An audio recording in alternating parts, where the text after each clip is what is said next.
What kind of quartermaster would I be if I didn't plan ahead for food shortages? That was Pat Glover. My name's Kevin, and this is History Goon.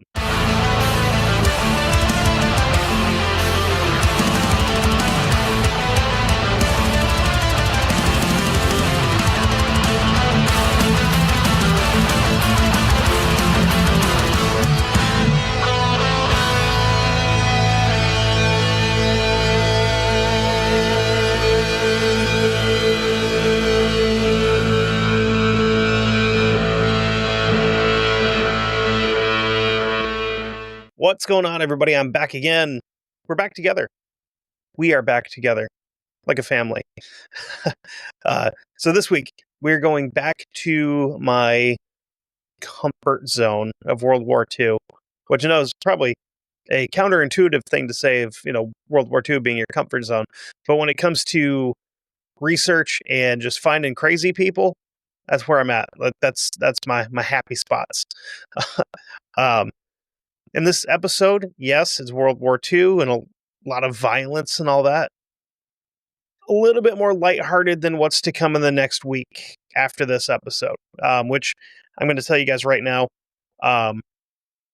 This episode will drop on Monday, like it always does.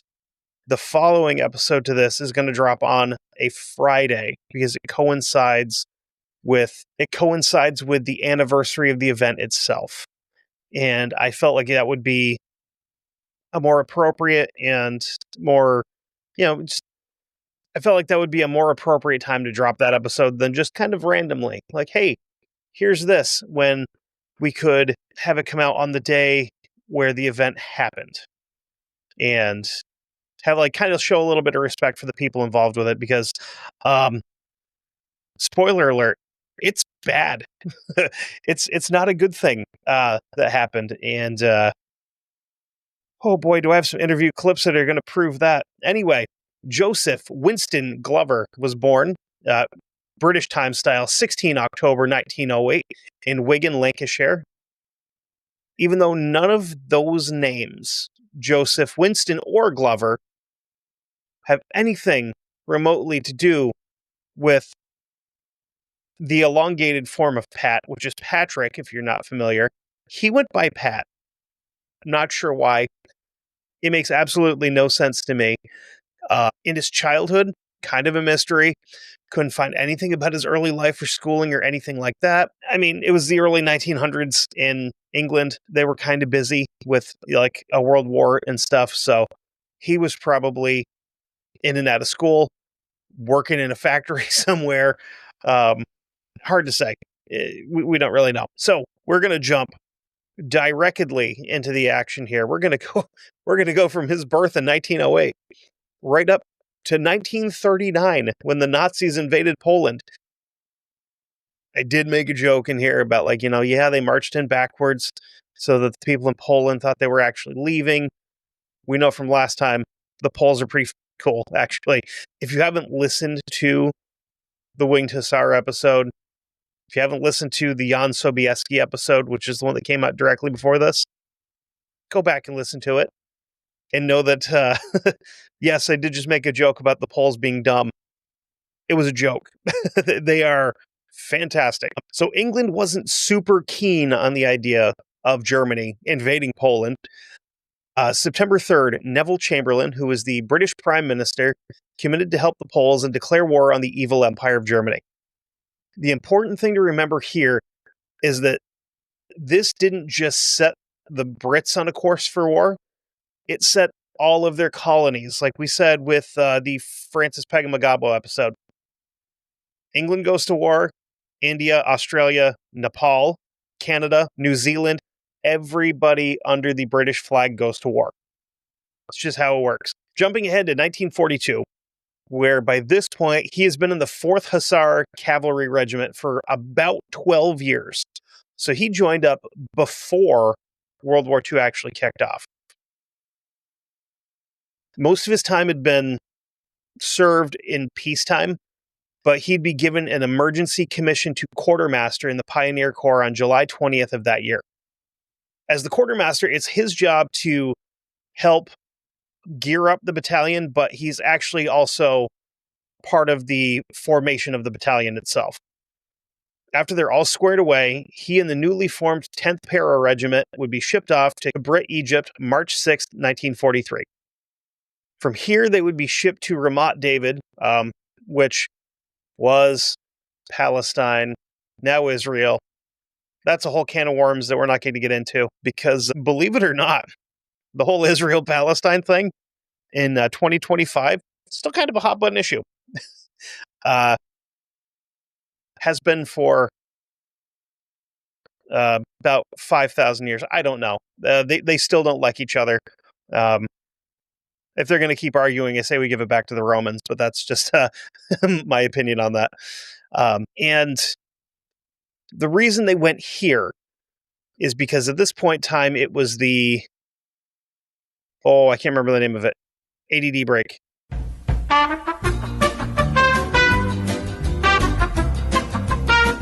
So at this point in time, it was still technically British Mandatory Palestine was the name of it, because after World War I, when the Brits and the Kiwis and the Australians fought like dogs against the Turks, they ended up taking the Holy Land after the whole, the whole World War I thing had happened. But the British Empire had control over it.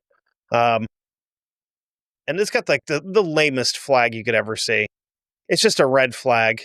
It's a red flag with a white circle that says Palestine with a Union Jack in the corner.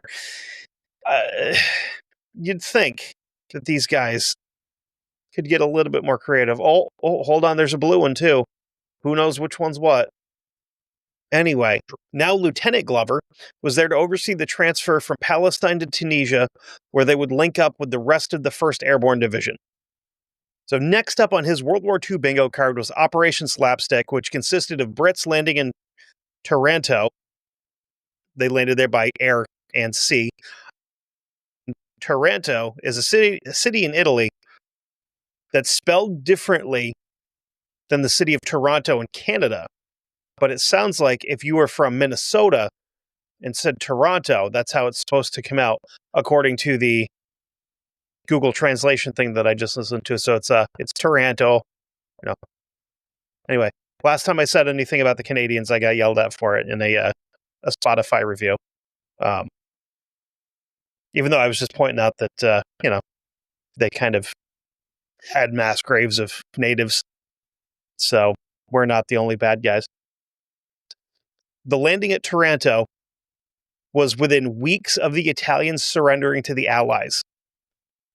And if you're not super familiar with how this whole thing worked in Italy during World War II, as soon as the Italians surrendered, they immediately flipped and declared war on Germany. They hit them with that Uno reverse, except they weren't good at fighting still. So they're just like, we're going to give these guys control to fight and tell us what to do instead of you guys. Like most plans that come by way of super short notice, it wasn't the best thought out option. The Italians told them to hit Taranto, which is in the heel of Italy, which isn't the best place to try and fight through to kind of get to where they wanted. They're going to have to fight across bridges and canals, and the surrounding land is flat and wide open. The Germans would have more than enough time and space to set up roadblocks and ambushes, and this is bad news for the good guys. The Paras would suffer 58 dead, 154 wounded. The Navy lost 48 men, and the HMS Abdiel was sunk in Taranto Harbor. So it was sunk September 10th, 1943. When it got into the harbor, there had been mines laid like just a few hours previously by a couple of German torpedo boats, S-54 and S-61, as they were leaving the harbor. So kind of bad timing, From here, he was sent back with the rest of the battalion to Rutland, where he developed a crippling heroin addiction and started hanging out in the Walmart parking lot with a sign asking for money. Oh, I read that wrong. I'm sorry. He went back to Rutland, England, not Rutland, Vermont. Now we can have a little bit of fun. We can goof for a little bit, He starts, now that he's back in England, he starts taking his boredom out on the local bird population. He's shooting sparrows, swallows, starlings, and the one you need to be careful about calling out in public, especially if you see a flock of them, the great tit. One bird that drew his ire more than once was the old Victorian weathercock on top of the All Saints Church across the road from his office. This was strictly in revenge for creaking and squeaking at night and keeping him awake. From a distance of about 60 yards, which is 6 first downs for our European friends. Sorry, it's 54.864 meters. I still hate the metric system. He put 2 to 3 22 long rifle rounds through it. At one point, he sent it spinning uncontrollably, which entertained him, so he kept using it as target practice.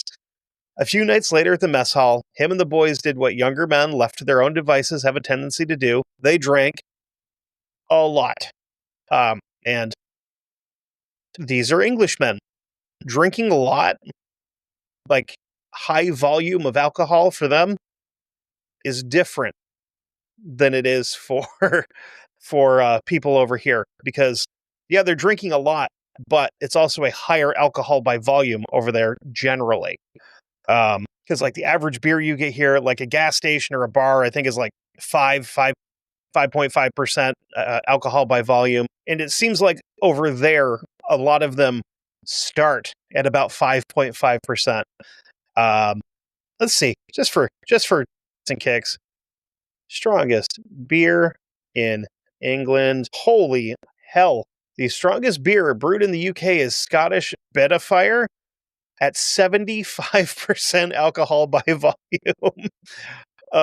There's another one called Brewmeister's Snake Venom, which is a mere 67.5% alcohol by volume, which you get up to that level, that 65 to 75%, you're hitting like hard liquor levels for a beer, which is impressive. So being drunk and arguing about the logistics of hitting this target at 60 yards, which, I mean, wide open with a 22 on a target that's not really moving 60 yards, even with iron sights, that's not hard to do. I am at best an average shooter. I could hit a target that size at 60 yards with open sights all day long with a 22. So this argument about shooting the metal chicken led into another argument between one of the gentlemen and Pat, where this other guy's saying chickens can't fly. They just kind of, Pat sets out to prove that he's right. Hungover or not, he's right. Chickens can fly. He ventured off into the countryside and found a small farm. He proceeded to spend the better part of an hour procuring a small brownish and red chicken. He inspected the bird and landed on the name Myrtle, naming her after a popular woman around the army base. Within a few days, they went up for parachute exercise, and Myrtle tagged along in a canvas shoulder bag.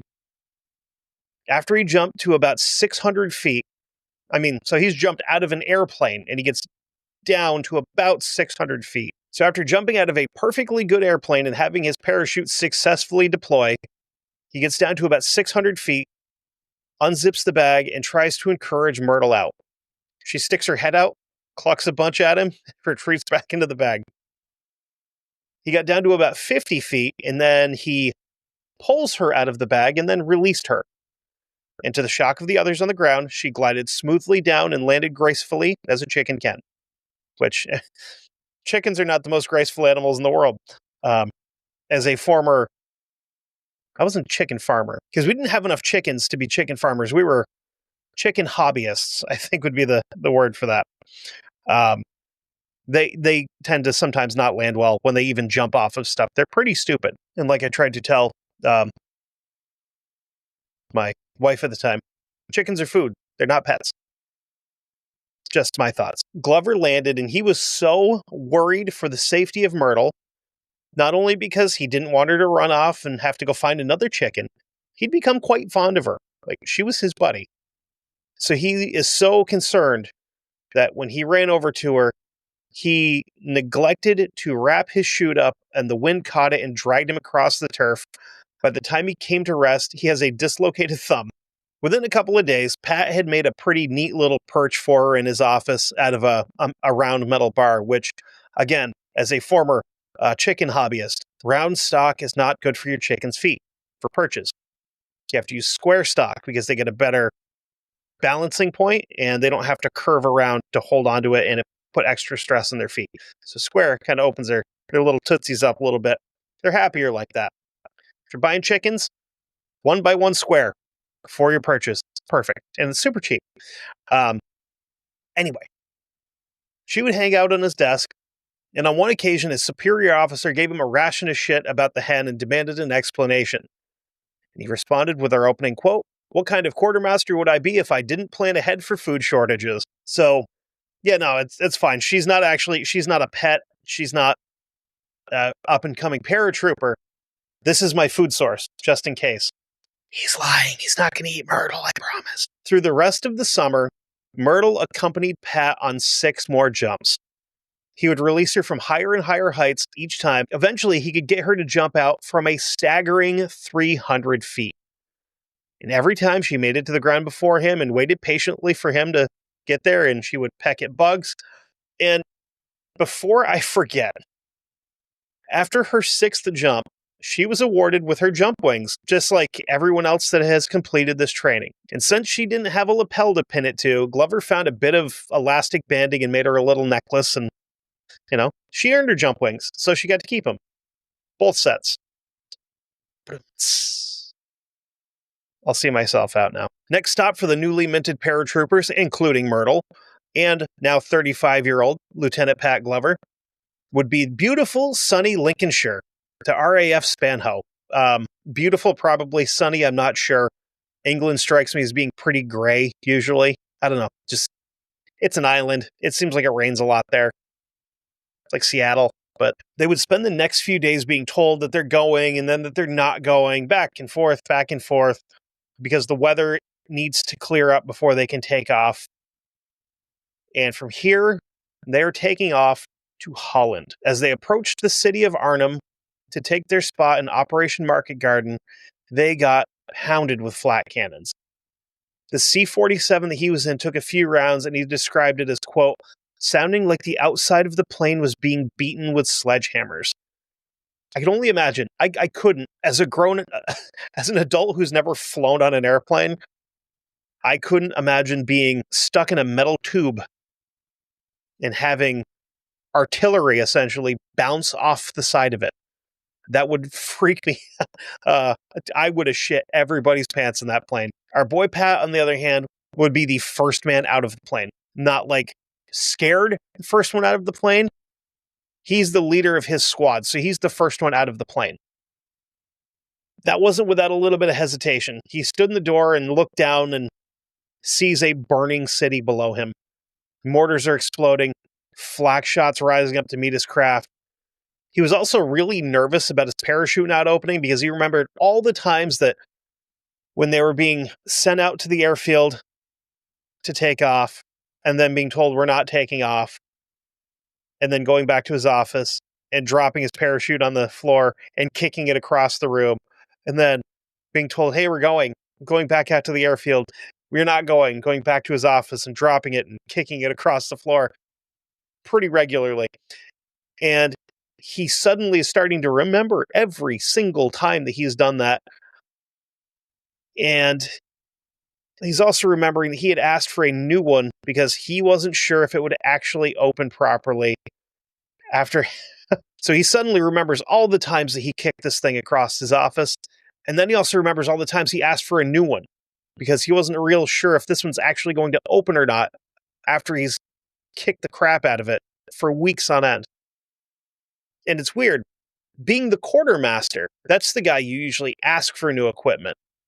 So I don't know who he would have had to ask. I don't know why he couldn't have just acquired a new one, but this is the Army after all. So, and according to a lot of people that I know that have been in the Army, it is the least efficient thing on the planet, I guess. So he's standing in the door looking out as the plane's approaching his landing zone. Then he steps out of a perfectly good airplane, just steps out. And the way these parachutes work is they're on a cable. So you hook up onto the wire inside and you step out. And once you come to the end of that cable, the cable breaks off of the parachute and your parachute deploys. Hopefully your parachute deploys. And then you just kind of, float down in. When he landed, he made sure to roll onto his right-hand side because he doesn't want to squash Myrtle, because obviously she is a highly trained paratrooper. She deserves to see combat just like everybody else. He doesn't want to squish her, so he makes sure he rolls to the correct side. So as soon as he's back on his feet, he promptly hands Myrtle, bag and all, off to his Batman. Not that one. Joe Scott. A Batman is an officer's personal assistant, which seems like a very British thing. And I don't know that we very well could have had that. It just strikes me as being more very, very British for your officers to have a personal assistant. As they're running towards the yellow smoke that marks their muster point, he watches as the city of Ginkle Heath burned around him. He did, unfortunately, happen to look up and see a bunch of paratroopers going off course and landing directly in burning buildings. You're wearing a wool uniform. You have a silk parachute. You're falling. It's Holland. Like, the Nazis were thick as shit in here. And you have the misfortune of having the wind grab you and deposit you directly into a burning building that you're not going to get out of. What a god-awful way to die. As they moved across the zone, Glover and his men encountered a very badly wounded lieutenant of the 156th Battalion who'd been hit in the legs and chest with incendiary rounds and was on the ground in a great deal of pain, understandably. Glover administered morphine, and like I mentioned before in the War on Drugs episode, you leave the stirret in a shirt pocket so that when a medic comes back, they can feel around and go, okay, he's had two stirrets of morphine. Can't give him any more because I don't want to kill him. Because you can very, very easily overdose somebody on morphine. Other paratroopers come across this man who was known to be a very popular and a pretty good officer. They found smoke coming from his wounds, and he's pleading with them to shoot him. None of them shot him because they didn't have the heart to do so. One of them, on the other hand, did take the lieutenant's revolver out of his holster, cocked it, and left it in his hand. He was later found dead. Not sure. Nobody's sure, to be honest, whether he shot himself or if somebody took pity on him and finished him off. Either way, incendiary rounds, if you don't know what that means, incendiary rounds are ones that, they will basically set things on fire. The following day, as the Poles came in on their gliders, which were, I'm pretty confident that I mentioned these gliders in the Patty Main episode. So all the way back to episode number 1. I'm creating a metaverse.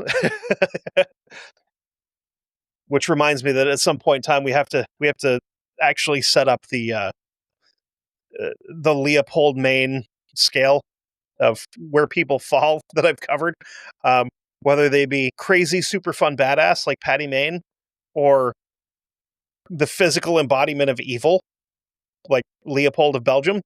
There's a scale that I need to build. And I mean, I could probably wait because there's probably going to be more evil people than I cover than Leopold. He's definitely up there. He's like probably top 10. Anyway, so these gliders come in. Glover sends one of his sergeants off to in a Jeep to refill water containers for the battalion.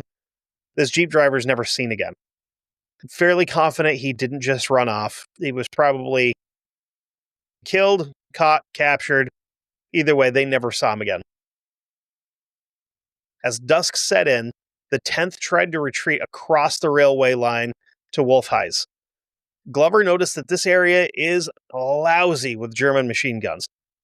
To try to keep their silhouettes to a minimum, he and his guys, and of course Myrtle, are crawling up the rail line, and then they would roll off to the other side. As Glover is laying down and starting to crawl up across this rail line to get into position to roll over onto the opposite side, one of his guys is spotted and the Germans open up fire. After the ambush ended, Glover gave the most British order ever. It is time for tea. Had a stressful situation. Brew it if you've got it. We're having tea. As Scott is brewing the tea, Glover asks him, "Where's Myrtle? Where is my actual second in command?" It then kind of occurred to him that she hadn't been seen since the beginning of the machine gun fire. Scott had set the bag down to start digging, like one of these little makeshift foxholes that they were trying to get into. These guys are essentially digging with their helmets, anything they can do to get down low enough to get out of the line of fire. So Glover drops his tea, heads back to where the bag's been left under the cover of darkness, and not wanting to give away his position with the light, he starts feeling around for the bag. He finds the bag. It's wet. It's full of holes. Unfortunately, Myrtle was still inside. Glover gathered a few of his men, including Batman Scott, and they buried Myrtle, bag and all, underneath a nearby hedgerow. When Scott asked if they should take her wings, the jump wings, not her actual wings, Glover simply shook his head. This battle-hardened poultry had earned her wings, and she got to take them with her in death. After covering her over, Scott offered a few words. Quote, "She was game to the last, sir. Very, very British." I like to think that they each snapped off like a super crisp salute and honored her before returning to the trench. And of course, in Pat's head, he's just got this moment. You're gonna die for some chickens. Someone is. At 0300 on Wednesday, the 20th of September, Glover was at battalion headquarters with Lieutenant Colonel Smythe and Major Ashworth of HQ Company. In view of the fact that the battalion was surrounded by the enemy and had become so fragmented that it was no longer functional, Smythe said, quote, "Look, I think we've had it. I've lost my command and I don't know where we are. I think you'd better get in pairs and decide if you want to stick with me or go at your own." Glover and Ashworth kind of discussed it a little bit between themselves, and they were both determined to stay with their commander. Because, yeah, the battalion is decimated to the point that it's essentially useless, but it's still better to stick with as many people as you can than just going off in pairs and trying to get out. That's crazy talk. By dawn, the remnant of the 10th Battalion had been gathered under Smythe and harassed on two sides by the enemy. They began to make their way back towards the Oosterbeek perimeter. As they got closer to the 1st Airborne Division's lines, Smythe says to Glover, quote, "There are not many Germans between us and headquarters, and those that are, we're going to charge." The remnants of the 10th Battalion fixed bayonets and surged forward, successfully breaking through the perimeter. Bayonet charges are always cool. There is nothing that is a more statement than strapping a sword to your rifle and going, "I'm going to stab you instead of shoot you," and then running at people. Smythe reported to Major General Uquart at the Hartenstein Hotel that they had just 60 men left. When they reached the hotel, Glover sat down and propped himself up against a tree. He needed rest. And even though he was wearing 2 pairs of socks, his feet are blistered badly to the point that they're bleeding and like pussing, and he wanted to just chill for a second. So he's sitting there and he looks over to his left, and also propped against a tree are 2 dead glider pilots. He's too tired to really pay them any attention other than, a courteous glance and, "Hey, sorry," kind of thing. As he rested, he heard the rumble of an aircraft approaching and thought, quote, "Oh my God, what's next?" But it turned out that this was actually the RAF dropping supplies. So finally, good news. Once they've been dropped, Lieutenant Colonel Packy, oh, God, I hope he's white, because if not, I'm going to get in trouble for that one, because that's how his name is spelled. So Lieutenant Colonel Packy, the commander, once these have been dropped, Lieutenant Colonel Packy, the commander of the Royal Army Service Corps, God, the British, he asked Glover and 3 other men to retrieve any supply canisters which had landed anywhere nearby. He's about to leave when Major Ashworth returned and gave him orders from Lieutenant Colonel Smythe to proceed to the crossroads at the center of the eastern edge of the perimeter to kind of just take a look to see if there's any other British troops in the area. After a quick recon run, he returns back to the Hartenstein. He's told to go back with as many men as he could gather. He finds a half dozen men, which is 6 for our British listeners, and established himself in a house with Lieutenant Saunders of number 18 platoon. Glover was later moved further forward into a large building, which was at one point in time a restaurant, which is on the corner of the lane. Just down the lane from this restaurant is a knocked out self-propelled gun, and in view of Glover's former experience as a cavalryman, Major Peter War with 2 R's, which, by the way, great name for a general, of B Company, called across to him from a building behind his position on the opposite side of the road. It's like, hey, go take a look at that thing, see if it's running, and if it is, bring it back to us. When he reached the vehicle and he opens the back hatch to go in, he finds it smeared with Campbell's Chunky Troop Soup. He's also noticing that the breech block's missing, which means that the gun is basically a paperweight. And the only smell stronger in the vehicle than the blood was diesel, which, if you've never been around diesel, that's a pretty strong smell. For the next 10 minutes, he struggled and fought with this piece of until he finally got it running. He made the crucial mistake of letting it warm up before just taking off, because this is before the era of glow plugs in diesels, where you have to just turn the key and let it sit there until your little glow plug lights goes off, and then you can just start it. So he let this thing warm up for a couple minutes, and once it starts smoking, it becomes a target for both sides. The Brits seeing an operational German vehicle, and the Germans seeing a vehicle that they know they abandoned, and now it's running, and they also know there's no Germans inside. The shelling was so intense that it knocked his false teeth out. So I left that detail out until now, because it wasn't important that Pat had false teeth until like this exact moment. His false teeth are knocked out by the impact of all of this artillery and gunfire hitting the vehicle. And guess where they fall? If you guessed, directly into a pile of blood and other people's insides, you were right. There is no amount of glasses of water full of blue stuff that you would normally use to clean your dentures, to get them clean enough after they've fallen into another human to make them okay to ever put back in your mouth. So, for all of his effort and heartache over this piece of junk vehicle, getting his teeth knocked into another person, he made it approximately 30 feet before it gave up the ghost completely. Dawn of the 21st rolls around, which is a Thursday. Glover grabs his rifle and he starts shooting German snipers.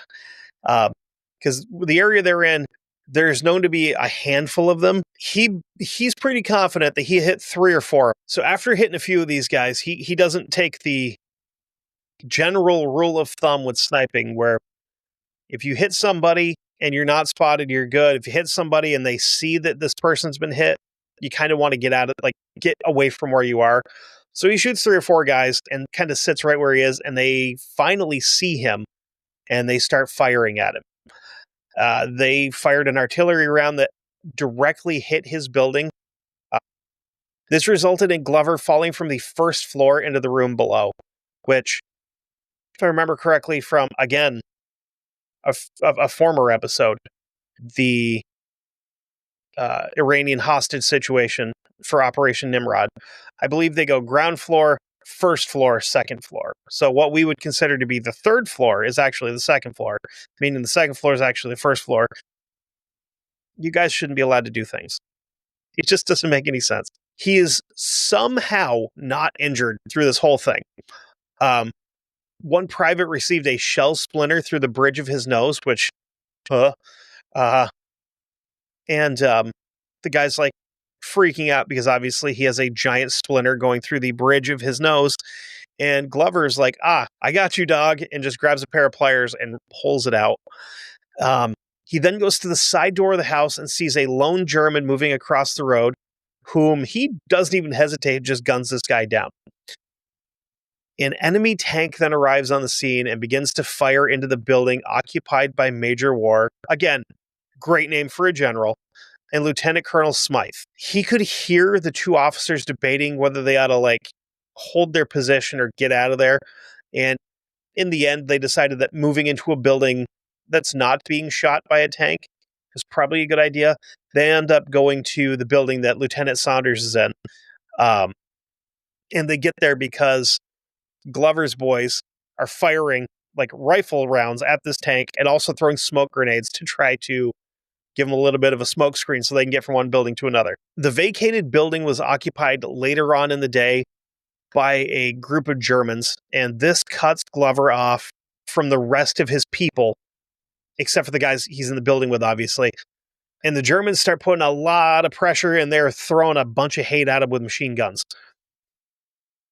This matter was resolved when the paratroopers charged across the road and drove them out. Because again, bayonet charges work. Not anymore, but because it's hard to, to put it into a more modern situation, it'd be kind of tricky to bayonet charge someone who would just like aloha snack bar and hit the button and blow themselves up. Not a great time to try a bayonet charge. So after they chase these dirty Nazis off, Glover turns his attention back to sniping. And as he's about to shoot a German that's moving across like an open field to the north of his position, he's hit in the right hand with a bullet and it severs 2 good-sized veins. He's obviously bleeding really badly from this. So badly, actually, that they tried to tourniquet his wrist and they couldn't get the tourniquet tight enough to get the bleeding to stop, which is scary. Because once you like crank down on a tourniquet to the point where you actually stop bleeding, I think I can remember if it's 3 or 4 hours that you have to get like proper medical attention before things start dying. So if you can't crank a tourniquet down tight enough to get it to stop bleeding, you need to go to the hospital now. Like you needed to have been on the way there when you got shot. Glover passes off command of the building to Sergeant Hughes and then takes off into the rain on his own to head back to the main dressing station at the Schnunord Hotel. Man, that ain't a word. This word is 3, 6, 9, 10 letters long, and 4 of those are O's. I wonder if this place is still around. ADD break. Well, do you even say that word? I think I might have nailed it.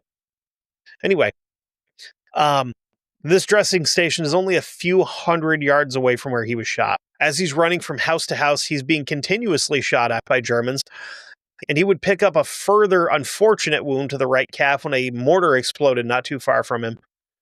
But the source that I used said that, quote, but he otherwise reached the MDS intact. So yeah, no big deal. You got shot, you're bleeding out, and then you got partially hit by a mortar. But other than that, you're okay. You're not dead yet. You're fine. Glover was helped into the back room, which had been converted into an operating theater.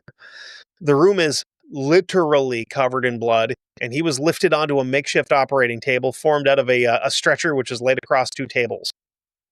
The doctor told him, like, hey man, morphine's in short supply. I do have a dose if you want it, if it gets too bad. And Glover went, nah, I'm good. And he waved them off and just like, hey, just keep going. As the doctor was examining his leg, he gave Glover kind of a grim smile and said, quote, keep quiet and he'll go away. I don't think Nazis work on the same frequency as Jurassic Park T-Rexes, where it's like, just don't move.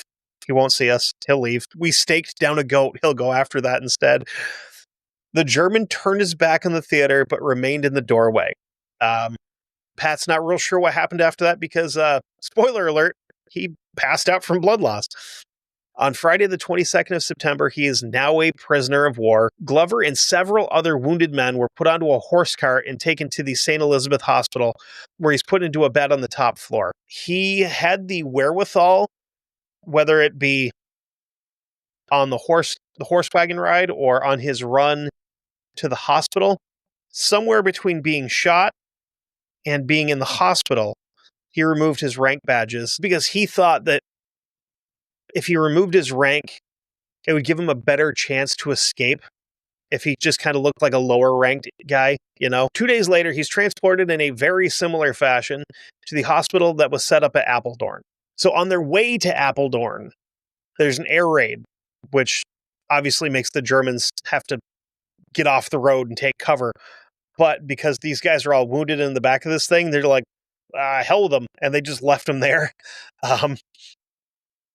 Obviously the air raid passes, and they get back on the road. And when they reach Apeldoorn, a Dutch priest visited the wounded each Sunday. And we're doing the Lord's Prayer. As he's doing it, he's sliding additional things in there, which kind of give like slightly vague directions for anyone who wanted to escape. Glover overheard the words, quote, "Our Father, who art in heaven, Captain Peter, hallowed be thy name underground. Give us this day Otterloo." It was not the most precise description or instructions that you could have been given, but he kind of put two and two together and gathered that, hey, I should head for Otterloo and try to find a guy named Captain Peter, who's probably, I don't know, in the Resistance, because he mentioned underground. Unless, of course, Captain Peter is a groundhog. More likely that he's in the Dutch Resistance than he's actually a groundhog. Even though I want to see a Dutch Resistance groundhog. Thanks, AI. On the 15th of October, Glover was about to escape when a fellow officer expressed some concern over the fate of the men that were going to be left behind. The Germans and British had kind of come to an agreement that Apeldoorn would be treated as a hospital, not a POW camp, on the one condition that no one attempted to escape. Glover said that he really didn't give a wet fart what happened because it was his duty to attempt to escape. He's not wrong. The officer that he's talking to is like, man, we can't do this. He's very persistent, and he eventually forced Glover to take another man with him. Pat works up a really interesting plan here, and it worked pretty perfectly. He had planned to kind of sneak out with the cooks. The cooks are not like German. These are other prisoners. So the cooks are marched from the cookhouse at 6 p.m. every night back to their cells, which are not too far away. And he sneaks him and this other guy in behind the cooks. And as everybody's being like locked up into their cells, they sneak off and they find shelter behind the cookhouse. Here they waited for it to get dark, and at 19:45, Glover ran across to the green and buried himself under an enormous Red Cross flag, which had been placed on the ground. That was there. It's obviously the Red Cross, white flag with the Red Cross is the international, like agreed upon, like this is a hospital flag.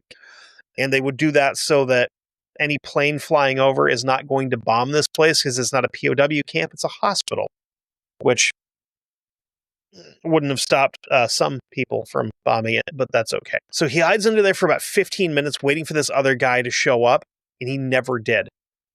Glover waits another 15 minutes, and at this point in time, he starts figuring something's probably gone wrong, so he continues on without him. From here, he gets close to the edge of the compound, where he first has to cross a road to get to the wire. But the problem he runs into here is that the patrolling sentries are too close together on the road in their patrol routes for him to have any chance of getting across the road without being spotted. So he waits for a while, and he's trying to figure out what exactly he should do. And eventually, he literally gets a sign from above because an aircraft flies over.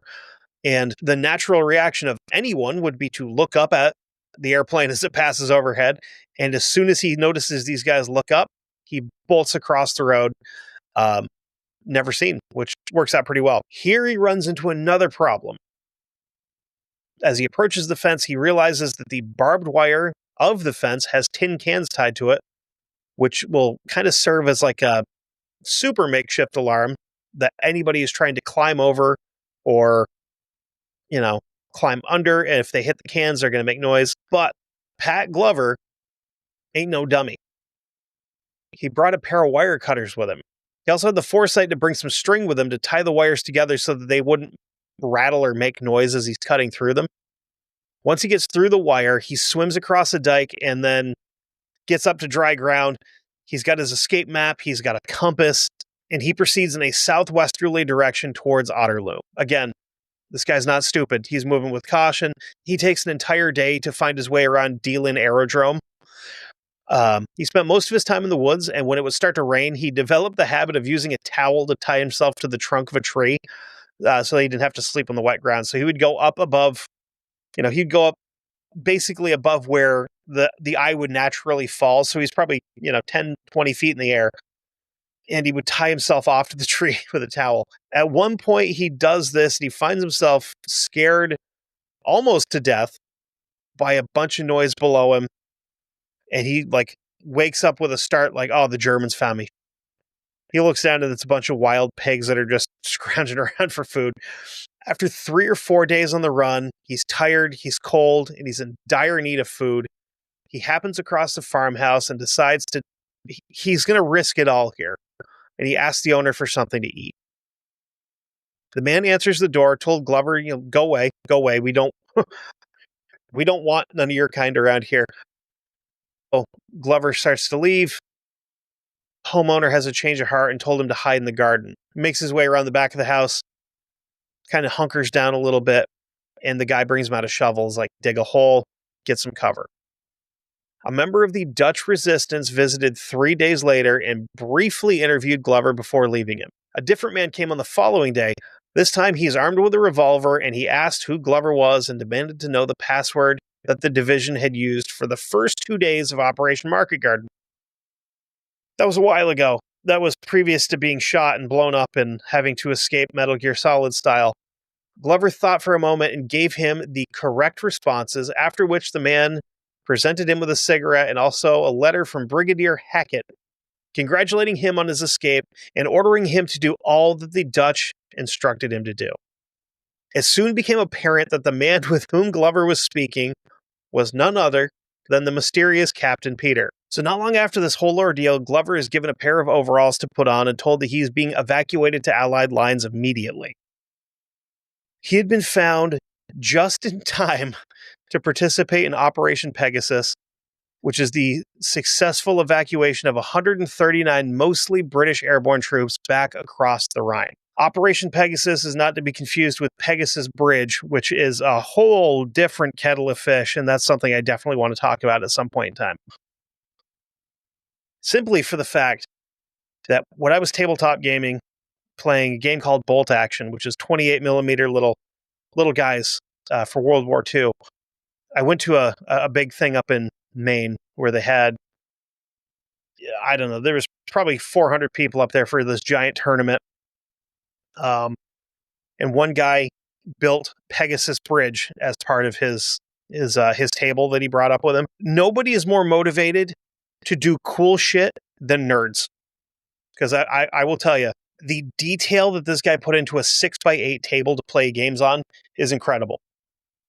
But that was nothing compared to the guy that hand built from aerial photos and photos that were taken during it. He recreated the Battle of Stalingrad in 28 millimeter for people to play on this table. And I'm talking where the buildings are blown out at the bottom.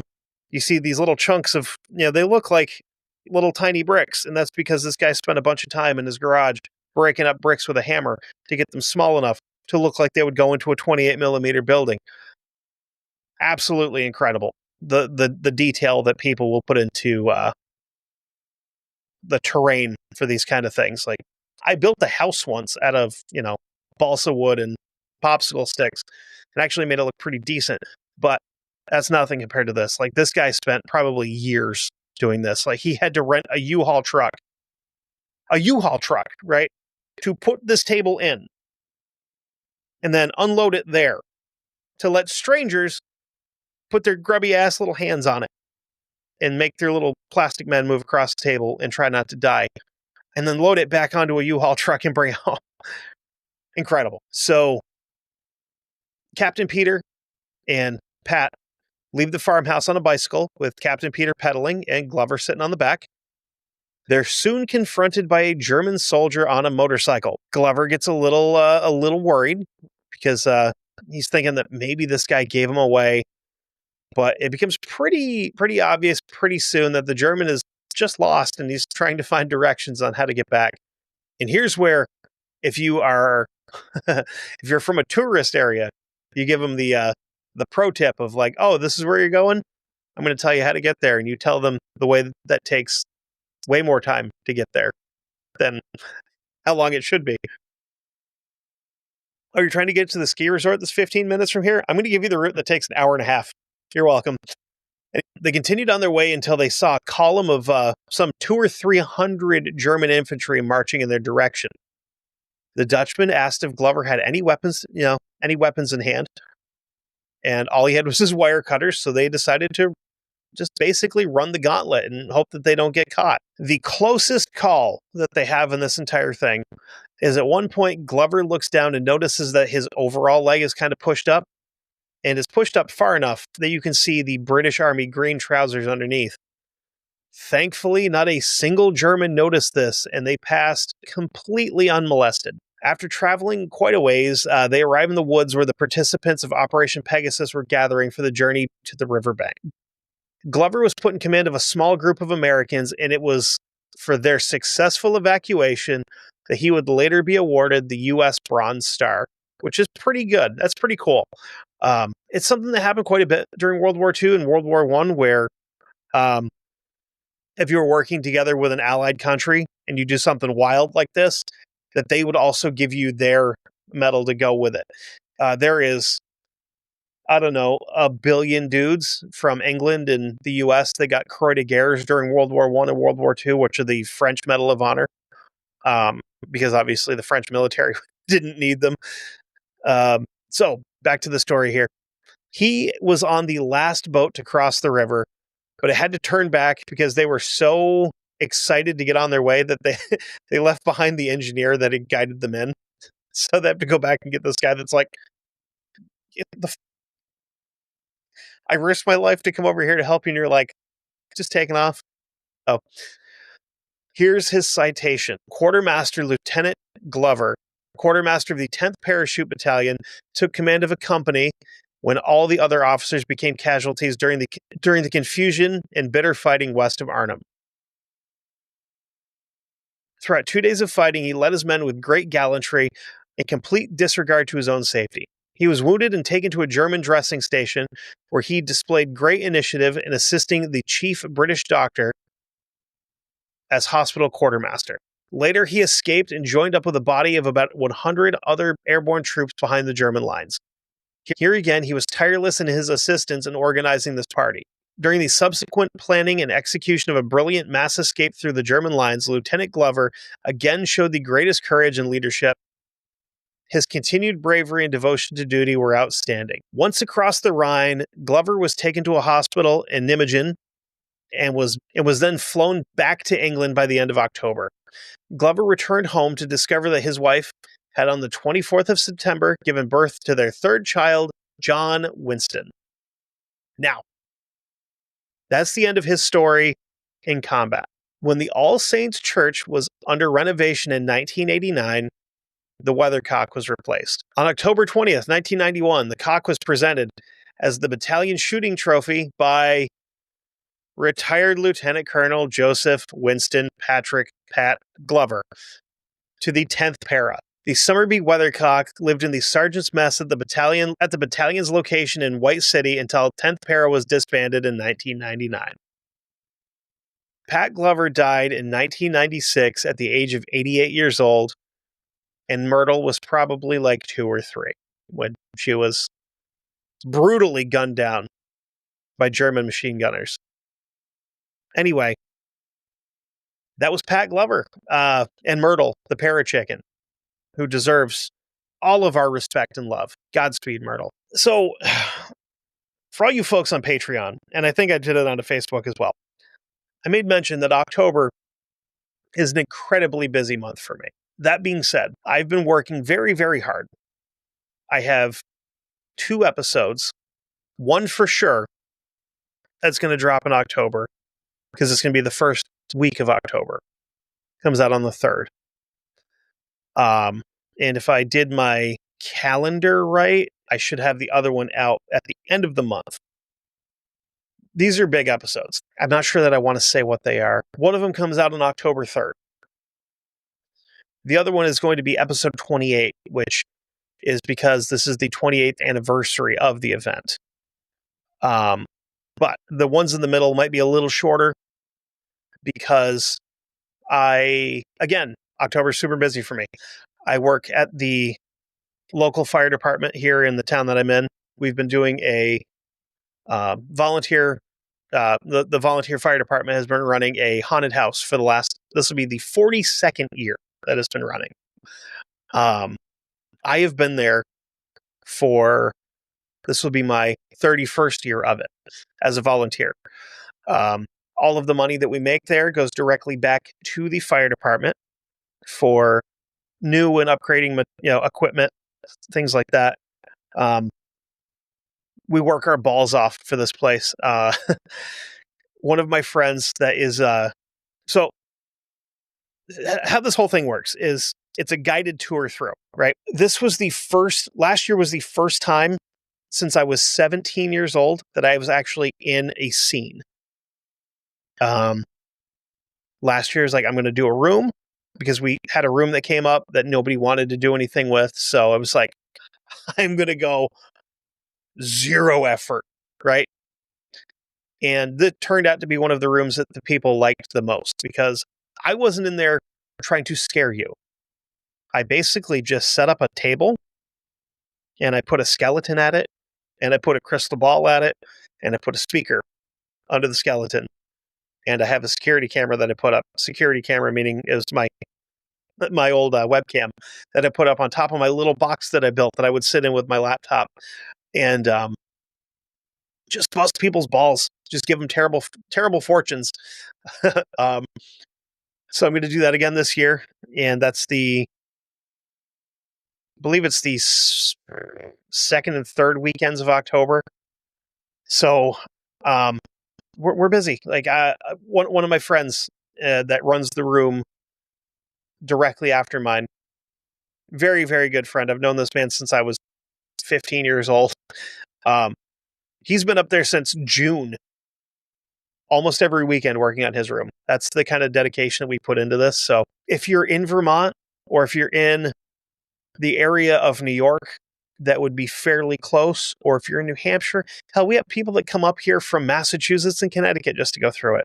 If you guys go through this thing, if you want to go through this, if you're going to go through it, shoot me a message beforehand because I would love to just pop out and say hi if you're going to be there.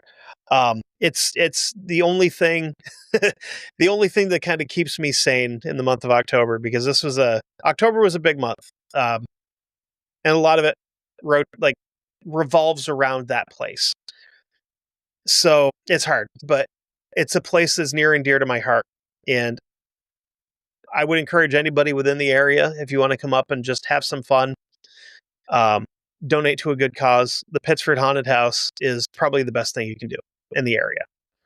I'll try to throw some links in, but I don't know why I went off on that tangent. Probably because it's 12:30 and I'm exhausted. But yeah, so basically, long story short, I made way more work for myself this October than I normally would by deciding to put out a big episode. When I say big episode, I'm talking like I would say 55 to 60 hours of research between reading and watching documentaries and interviews and stuff like that. So it's a big one. It's a very big episode. And it's something that I hope when it comes out, how do I want to put this? I think when this episode comes out, this could be big for the show. So that being said, share this thing with people, everybody. Share it with people you work with, people you like, people that you don't like. I don't care. Spread the word. Let them know about the History Goon podcast and the YouTube channel. I don't forget about you guys because you guys are cool too. And if you want to hear it early, head over to Patreon, patreon.com/1159media. $5 a month gets you early access to my show. It gets you early access to the Never Daily. It gets you early access to 911 calls with the operator. I know that Luther is on his own Patreon now. He's still with 1159. I'm super happy about that. Also super happy for him doing his own Patreon, where he's going to start making his own money. He's going to kill it on Patreon. But Yeah, so $5 a month gets you early access to all that. If you think that what I'm doing on my own is good and you want to offer me you want to throw me a couple bucks, again, I'm not going to digitally panhandle, but now that I said that, I do have a Ko-Fi. It's ko-fi.com/historygoonpod. You can donate anywhere from I think it's like $2, $5, something like that is like the lowest. Anywhere up from however much you want to give me. If you give me more than $100, I'm going to email you and be like, what the fuck is wrong with you? You have to have something better to spend $100 on. But yeah, if you want to throw me a couple bucks, that's a way to do it. You can also go over to Facebook. We have a Facebook page for the entire group. A lot of cool people, just us in there goofing, having fun, doing history memes. It's mostly history memes. So if you're into that, you'll be in good company. And with that, we're going to call it a night, thankfully. We're all going to die someday. So go out and do some goon shit and leave a mark on the world, just like Pat Glover and Myrtle. Thanks.